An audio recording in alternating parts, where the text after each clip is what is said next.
Praise the Lord everyone. আমি বনলতা চলে এলাম আপনাদের সামনে একটা নতুন ভিডিও নিয়ে। আমাদের বাড়ির পাশে একটা ছোট্ট হাট বসে, আর সেই হাটে কি পাওয়া যায় সেটাই আজকে আপনাদের সাথে শেয়ার করছি। দেখুন কত সুন্দর সুন্দর কুর্তি পাওয়া যাচ্ছিল। এই কুর্তিগুলোর দাম মাত্র 150 টাকা করে। যেহেতু আমি ভিজিটিং করতে গিয়েছিলাম আজকে, আমি তাই কিছুই কেনাকাটা করিনি।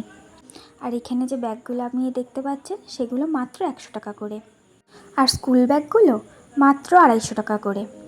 আর আমরা এই হাটে গিয়েছিলাম বেসিক্যালি গ্রসারি শপিং করতে। আর আপনারা এখানে খুব অল্প টাকার মধ্যে গ্রসারি শপিং করতে পারবেন। আর এখানে গ্রসারি জিনিসগুলোর অনেকটাই দাম কম দোকানের তুলনায়। তো আপনারা দেখতেই পাচ্ছেন কত কিছু পাওয়া যাচ্ছে এখানে। এছাড়াও দেখুন এখানে কত রকম স্টেশনারি আইটেমও পাওয়া যাচ্ছিল, যেগুলো দোকানের তুলনায় অনেকটাই দাম কম।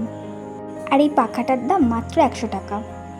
আপনারা যারা শ্রীরামপুরের আশেপাশে থাকেন অবশ্যই এই হাটটা ভিজিট করতে পারেন। Thanks for watching.